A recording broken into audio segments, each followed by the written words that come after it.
Hi hello friends, എല്ലാ കൂട്ടുകാർക്കും പത്തരമാറ്റ് സീരിയലിലെ പുതിയൊരു റിവ്യൂയിലേക്ക് തന്നെ സ്വാഗതം കേട്ടോ. ചാനൽ ആദ്യമായിട്ടാണ് കാണുന്നുണ്ടെങ്കിൽ ഒന്ന് സബ്സ്ക്രൈബ് ചെയ്ത് ലൈക്ക് ചെയ്ത് സപ്പോർട്ട് ചെയ്യാൻ വേണ്ടി മറക്കല്ലേ. നമ്മുടെ നവ്യ കാണിക്കുന്നതൊക്കെ തന്നെ അഭിനയമാണെന്ന് മുത്തശ്ശിയും മുത്തശ്ശനും ദേവയാനി നയനയും ആദർശൊക്കെ തിരിച്ചറിഞ്ഞിരിക്കുകയാണ്. അതുകൊണ്ട് തന്നെ നവ്യക്ക് എന്തൊക്കെ സംഭവിച്ചാലും ഒരുപാട് സപ്പോർട്ട് കൊടുക്കണമെന്ന് പറയാണ് നമ്മുടെ മുത്തശ്ശൻ കേട്ടോ. നവ്യയാണെങ്കിൽ കുറച്ചധികം കാര്യങ്ങൾ നമ്മുടെ എൻ ജ്വല്ലറിൽ നിന്ന് മനസ്സിലാക്കുന്നുണ്ട്. ഈ പ്രാവശ്യത്തെ ഓണത്തിന് പണിക്കൂലി ഇല്ലാതെ സ്വർണം കൊടുക്കുക, അതാണ് എൻ ജ്വല്ലറിയുടെ പുതിയ ലക്ഷ്യം. പിന്നെ അവർ ഒരുപാട് സമ്മാനങ്ങളും ഒരുപാട് പരിപാടികളും ഒരുപാട് മത്സരങ്ങളൊക്കെ വെക്കുന്നുണ്ട്. മത്സരങ്ങളിൽ ജയിച്ചവർക്ക് സ്വർണ്ണ നാണയങ്ങളാണ് സമ്മാനമായിട്ട് കൊടുക്കുന്നത് എന്നുള്ള കാര്യങ്ങളൊക്കെ മനസ്സിലാക്കിയ നവ്യ ഇതെല്ലാം തന്നെ നയനെടുത്ത് തുറന്നു പറയാണ്. നയന ഇതെല്ലാം തന്നെ ആദർശിനോട് പറയുമ്പോൾ ആദർശ് പറയേണ്ടത് നീ ഒന്നും കൊണ്ട് ടെൻഷൻ ആവേണ്ട, ഈ മത്സരങ്ങളും കാര്യങ്ങളും നമ്മളും വെച്ചിട്ടില്ലേ, പിന്നെ പണിക്കൂലി ഇല്ലാതെ സ്വർണം കൊടുക്കാൻ പറ്റില്ല. കാരണം വെച്ചാൽ നമ്മളും കച്ചവടം തന്നെയാണ് നടത്തുന്നത്.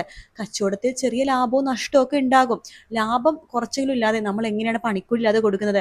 പിന്നെ എൻ ജ്വല്ലറി അറിയാലോ, അവർ കള്ള സ്വർണ്ണങ്ങളൊക്കെ ഉണ്ടാക്കിയിട്ടാണ് ഇത്രയും ലാഭത്തിൽ ഇത്രയും പണിക്കൂലി ഇല്ലാണ്ട് ഇത്ര കസ്റ്റമേഴ്സിന്റെ ലാഭത്തിന് ഇങ്ങനെ സ്വർണം കൊടുക്കുന്നത്. അതുപോലെ നമുക്ക് ചെയ്യാൻ പറ്റില്ലല്ലോ, നമ്മൾ സത്യസന്ധമായിട്ട് കച്ചവടം നടത്തുന്ന ആൾക്കാരല്ലേ. വരുന്നിടത്ത് കാണാം, ഒരു കുഴപ്പമില്ല എന്നൊക്കെ പറയുന്നുണ്ട് നമ്മുടെ ആദർശ്. ആ സമയത്താണെന്നുണ്ടെങ്കിൽ നവ്യാണെങ്കിൽ മനസ്സിലിങ്ങനെ വിചാരിക്കുകയാണ്, എന്തൊക്കെ ചെയ്തിട്ടാണെങ്കിലും കുഴപ്പമില്ല, ഈ പ്രാവശ്യം ഓണത്തിന് ഒരിക്കലും ലാഭം എൻ ജ്വല്ലറീസ് എടുക്കാൻ പാടില്ല. അതിനെന്ത് ചെയ്യാൻ പറ്റുമെന്ന് ആലോചിക്കണം. നവ്യ ഒരു തീരുമാനത്തിലെത്താണ്. എൻ ജ്വല്ലറിക്കാർ സ്വർണത്തിൽ മായം ചേർക്കുന്നുണ്ടല്ലോ, അതിനെതിരെ ഒരു പണി കൊടുത്താലോ. പണി കൊടുക്കുമ്പോൾ നാഗേന്ദ്രന് മാത്രം പണി കൊടുത്തിട്ട് കാര്യമില്ല, കാരണം എൻ ജ്വല്ലറി നാഗേന്ദ്രന്റെയാണ്. അതുകൊണ്ട് പണി കൊടുത്ത നാഗേന്ദ്രനെ കുടുങ്ങുള്ളൂ നവ്യക്ക് നന്നായിട്ട് അറിയാം. പക്ഷെ നാഗേന്ദ്രൻ മാത്രമല്ല കുടുങ്ങേണ്ടത്, അബിയും അവന്റെ മകളായിട്ടുള്ള അവന്തികയും കൂടി കുടുങ്ങണം. കാരണം ജലജ അതിൽ പങ്കൊന്നുമില്ലല്ലോ, ജലജ അവിടെ വരാറുമില്ല. അപ്പൊ ജലജനെ എന്തായാലും ആ ഒരു കാര്യത്തിൽ നിന്ന് ഒഴിവാക്കി നവ്യ. പക്ഷെ അബിയും എന്തായാലും അതുപോലെ തന്നെ അവന്തികയും കുടുങ്ങിയേ പറ്റൂ. അതിനെന്ത് ചെയ്യാൻ പറ്റുമെന്ന് ആലോചിക്കുകയാണ് നമ്മുടെ നവ്യ കേട്ടോ. അവസാനം ഒരു തീരുമാനത്തിലെത്തി. ഇവര് കള്ളക്കടത്ത് സ്വർണങ്ങളൊക്കെ സൂക്ഷിക്കണ ഒരു ഗോഡൌൺ ഉണ്ട്, അവിടെ അച്ഛനും മോനും ഇടക്കുന്തലൊക്കെ പോകുന്നത് നവ്യ ശ്രദ്ധിക്കുന്നുണ്ട്. ഇനി ഈ പ്രാവശ്യം പോകുമ്പോഴേക്കും അവരെ പൂട്ടണം. ആ റൂമിൽ കയറിയതിന് ശേഷം അവർ ആ റൂം പുറത്തു നിന്ന് പൂട്ടണം.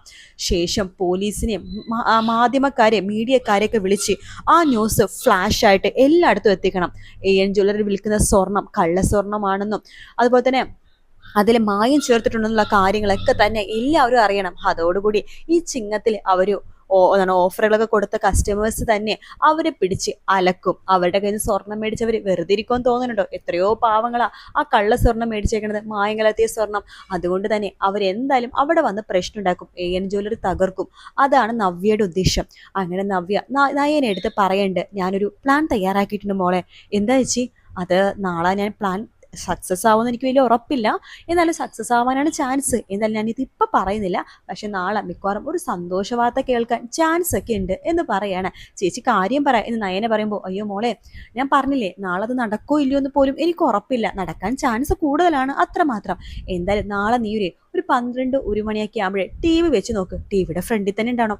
ഫ്ലാഷ് ന്യൂസ് ആയിട്ട് നമുക്ക് സന്തോഷിക്കാൻ വകയുള്ള ഒരു സംഭവം ഉണ്ടാകും എന്ന് പറഞ്ഞിട്ട് നവ്യ പോകുക കേട്ടോ. നയനക്ക് ആകെ ഒരു സമാധാനമില്ല. നയന ഈ കാര്യം ദേവയാനെടുത്തും ആദർശിനോട് പറയണ്ട. നാളെ നമുക്ക് സന്തോഷം തരുന്ന എന്തോ ഒരു കാര്യം സംഭവിക്കുന്ന ചേച്ചി പറഞ്ഞിരിക്കുന്നത്. ഇത് കേൾക്കുന്ന ആദർശ് പറയണ്ട്, അപ്പൊ അതിനർത്ഥം അവൾ എന്തോ ഒരു പണി കൊടുക്കാൻ വേണ്ടി തീരുമാനിച്ചിട്ടുണ്ട് നമ്മുടെ എൻ ജ്വല്ലറിക്കെതിരെയായിട്ട്. അതുകൊണ്ടായിരിക്കും അവൾ ടി വി വെക്കാനൊക്കെ പറഞ്ഞത്. എന്തായാലും അവൾക്കൊരു ആപത്തും സംഭവിക്കാതിരുന്നാൽ മതി എന്ന് ദേവയാനി പറയണ്ട്. അവൾക്ക് എന്താ ആപത്ത് സംഭവിക്കാനാ, അവളെ അയൺ ലേഡിയാണ് എന്ന് ആദർശ് പറയണ്ട്. നയന പറയണ്ട്, ഇപ്പോ അങ്ങനെയല്ല നയന, ഇത്രയൊക്കെ പ്രശ്നമായിട്ടും അവൾ പിടിച്ചു നിൽക്കുന്നില്ലേ? അവളുടെ സ്ഥാനത്ത് വേറെ ഏതെങ്കിലും പെണ്ണുങ്ങളാണെങ്കിൽ നീ ഒന്ന് ആലോചിച്ച് നോക്കിയേ. അത്രമാത്രമേ ഞാൻ പറയുന്നുള്ളൂ. ഞാൻ വെറുതെ പറഞ്ഞാണ് ആദർശേട്ടാ. ആദർശേട്ടനും എല്ലാവരും നവ്യേച്ചിനെ ഇത്രമാത്രം പൊക്കി പറയുമ്പോൾ, നവ്യേച്ചിലൊക്കെ നല്ല നല്ല കാര്യങ്ങൾ പറയുമ്പോൾ അത് കേൾക്കുമ്പോൾ എനിക്കാ സന്തോഷം. പക്ഷേ ആകെ ഒരു വിഷമം മാത്രമേ ഉള്ളൂ. അതെന്താ? അമ്മക്കും അച്ഛനും ഒന്നും അറിയാൻ പറ്റിയിട്ടില്ലല്ലോ. അമ്മയും അച്ഛനും ഇപ്പോഴും ചേച്ചിനെ തെറ്റിദ്ധരിച്ച് നടക്കുമല്ലേ? അത് നീ പറഞ്ഞ ശരിയാണ്. പക്ഷേ നാളത്തെ ആ ഗുഡ് ന്യൂസ് എന്താന്ന് നോക്കട്ടെ, എന്നിട്ട് നമുക്ക് തീരുമാനിക്കാം. ഇത് നിന്റെ അച്ഛനോടും അമ്മയോടും പറയണോ വേണ്ടിയോ എന്ന്. എനിക്ക് തോന്നുന്നത് മിക്കവാറും നവ്യ നാളെ അവർ കൊടുക്കുമായിരിക്കും, നമ്മുടെ നാഗേന്ദ്രനെയും അബീനെയും. അത് തന്നെയാണ് ചേച്ചിയുടെ ഉദ്ദേശമെന്നാണ് എനിക്ക് തോന്നുന്നത് എന്ന് നയനെയും പറയുന്നുണ്ട് കേട്ടോ. അങ്ങനെ പിറ്റേ ദിവസം നമ്മുടെ നാഗേന്ദ്രനും അതുപോലെ തന്നെ നമ്മുടെ അബിയും കൂടി ചേർന്നിട്ട് ഈ എൻ ജ്വല്ലറിൽ ഒരു ഗോഡൗൺ ഉണ്ടെന്ന് പറഞ്ഞില്ലേ, കള്ള സ്വർണ്ണമൊക്കെ ഒളിപ്പിച്ച് വെക്കണം, ആ ഗോഡൗണിലേക്ക് കയറാണ്. അവിടെ ആദ്യമായിട്ടാണ് അബീനെ കയറ്റണം കേട്ടോ. അബീനെ കാണിച്ചു കൊടുക്കുകയാണ് നമ്മുടെ നാഗേന്ദ്രൻ. കണ്ടോടെ മോനെ, സ്വർണ്ണ കൊയ്യാണ് ഇവിടെ, സ്വർണ്ണ കൊയ്ത്ത് നോക്ക്. അത് പറയുമ്പോഴേക്കും അബി ഞെട്ടിപ്പോവാൻ നോക്കുമ്പോൾ സ്വർണ്ണമാ മാത്രമുള്ള റൂം നിറച്ചു കേട്ടോ. അച്ഛാ ഇതൊക്കെ എങ്ങനെ? ഇതൊക്കെ അച്ഛൻ്റെ ഇത്ര നാളത്തെ അധ്വാനമാടാ. ഇതിൽ നിന്ന് കുറച്ചാണ് മായൊക്കെ ചേർത്തിട്ട് നമ്മൾ ഈ വിൽക്കണത്. അപ്പോൾ ഇത് മായ കലർത്തിയ സ്വർണ്ണമാണോ? എടാ ഇത് സ്വർണ്ണമല്ല, ഇത് മായമാണ്. ഇത് നമ്മൾ ഒറിജിനൽ ഗോൾഡിൻ്റെ കൂടെ ചേർക്കും, ആരും തിരിച്ചറിയില്ല. അത് പെട്ടെന്നൊന്നും തിരിച്ചറിയാൻ പറ്റില്ല. ഈ സ്വർണ്ണമൊക്കെ വിൽക്കണത് അങ്ങനെ ഒരുപാട് പേര് വിൽക്കാറില്ല. അങ്ങനെ വിറ്റാലും പെട്ടെന്ന് അറിയാൻ പോകില്ല. മാറ്റു കുറഞ്ഞ സ്വർണ്ണത്തിന് ഇത്തിരി പൈസ കുറവ് കിട്ടും, അത്രയേ ഉള്ളൂ. അത് നമ്മളെ സംബന്ധിച്ചിട്ട് വലിയ കാര്യമൊന്നുമില്ലേ. മിക്ക ജ്വല്ലറിക്കാർ ഇങ്ങനെയൊക്കെ ചെയ്യുന്നതിനിടാ. എന്നാലും അച്ഛനെ സമ്മതിച്ചിരിക്കുന്നു. ഈ സ്വർണ്ണം കണ്ടിട്ട് തല കറങ്ങുക. ഇതെങ്ങാനും അമ്മ കണ്ടെങ്കിൽ നിന്റെ അമ്മയുടെ പേര് മാത്രം ഇവിടെ പറയരുത് കേട്ടോ. ഞാൻ നിന്നോട് പറഞ്ഞിട്ടില്ലേ, ഞാൻ ജീവിക്കണ എൻ്റെ 2 മക്കൾക്ക് വേണ്ടിയിട്ടാണ്, അബിക്കും അതുപോലെ തന്നെ അവന്തിക്കൊക്കെ വേണ്ടി. അതിൽ ആ ജലജയുടെ പേരിടണ്ട. അച്ഛൻ എന്തിനാ അമ്മയെ ഇത്രമാത്രം വെറുക്കുന്നത്? അതിന് പുറകിൽ വേറെ എന്തൊക്കെയോ ഒരു കഥയുണ്ട്. പറ അച്ഛാ, അമ്മേനെ ഇത്രമാത്രം വെറുക്കാനായിട്ട് അമ്മ വേറെ എന്തെങ്കിലും അച്ഛനോട് ചതി ചെയ്തിട്ടുണ്ടോ? അമ്മ ചതി ചെയ്തിട്ടുണ്ടെന്ന് എനിക്കറിയാം. അതെന്ത് ചതിയാ അമ്മ ചെയ്തത്? അച്ഛൻ തുറന്നു പറയാം. അതൊന്നും പറയാനോ സംസാരിക്കാനോ എനിക്കിനിപ്പോൾ സമയമില്ല. അതുകൊണ്ട് ഞാനൊരു കാര്യം പറയാം അബി. നിന്റെ അമ്മേനെ നീ കണ്ണടച്ച് വിശ്വസിക്കരുത്. മക്കളാണെങ്കിലും ഭർത്താവാണെങ്കിലും ആരാണെങ്കിലും അവൾ നന്നായിട്ട് ഒറ്റു, അവൾ ചതിക്കും എന്നൊക്കെ പറയാണ്. ആ സമയത്ത് അബി എന്തൊക്കെ പറഞ്ഞാൽ ഈ സ്വർണം കണ്ട് കണ്ണ് തള്ളിപ്പോവാ. ഇതിലൊരു മാലെടുത്തിട്ട് ഞാൻ നവ്യക്ക് കൊടുക്കട്ടെ അച്ഛാ, അവൾക്ക് ഭയങ്കര സന്തോഷവും. ഇതെല്ലാം നിങ്ങൾക്കുള്ളതല്ലേ, നീ ഇങ്ങനെ ഈ സ്വഭാവം ആണ് അബി ആദ്യം നിർത്തേണ്ടത്. സ്വന്തം കച്ചവടത്തിൽ തന്നെ കൈയിട്ട് വാരുക. അങ്ങനെ ചെയ്താൽ ഒരു ലാഭം ഉണ്ടാവില്ല. അതിന് നമുക്ക് ഒന്നും ചെയ്യാൻ പറ്റില്ല. സോറി അച്ഛാ. ആദ്യം നിന്റെ ഈ ആർത്തി ഒന്ന് കുറയ്ക്കേ. നീ ഉണ്ടാക്കുന്നതൊക്കെ നിന്റെ മക്കൾക്ക് വേണ്ടിയിട്ടാ. നിനക്കൊണ്ട് 2 മക്കള്, ചന്തുമോളും അതുപോലെ തന്നെ നവ്യയുടെ കുഞ്ഞും. അറിയാലോ അല്ലേ? അറിയാം അച്ഛാ. എന്തായാലും ഈ സ്വർണം എല്ലാം ഇങ്ങനെ തന്നെ ഇരിക്കട്ടെ. അതിനുശേഷം നമ്മുടെ നാഗേന്ദ്രനും അതുപോലെ തന്നെ അബിയും കൂടി ആ റൂമിൽ നിന്ന് പുറത്തേക്ക് ഇറങ്ങാൻ വേണ്ടി പോകുമ്പോൾ റൂം തുറക്കാൻ പറ്റുന്നില്ല കേട്ടോ. ഇതിന്റെ റൂം തുറക്കാൻ പറ്റുന്നത്? ഇത് ഉള്ളിൽ നിന്ന് പുറത്തുനിന്ന് പൂട്ടിയ പോലെയാണല്ലോ. അച്ഛാ ഇതാരാ പുറത്തുനിന്ന് പൂട്ടിയത്? എനിക്കറിയില്ലടാ മോനെ എന്നൊക്കെ പറഞ്ഞു. പക്ഷേ പെട്ടുപോയല്ലോ വെച്ചാൽ നമ്മളിവിടെ ഇനിയിപ്പോൾ എന്താ ചെയ്യുക എന്നൊക്കെ പറയാണ്. നവ്യാണ് പുറത്തുനിന്ന് പൂട്ടി വെക്കുന്നത് കേട്ടോ, തൻ്റെ കൂട്ടുകാരനെ വിട്ടിട്ട്. ശേഷം നവ്യ എല്ലാ വാർത്താ ചാനലും വിളിച്ചു പറയാണ്, ഇവിടെ ഇങ്ങനെ കള്ളക്കടത്ത് സ്വർണ്ണമുണ്ട്, കൈയോടെ കണ്ടുപിടിച്ച് പിടിച്ചോണ്ട് പോകുക എന്നൊക്കെ പറയാണ്.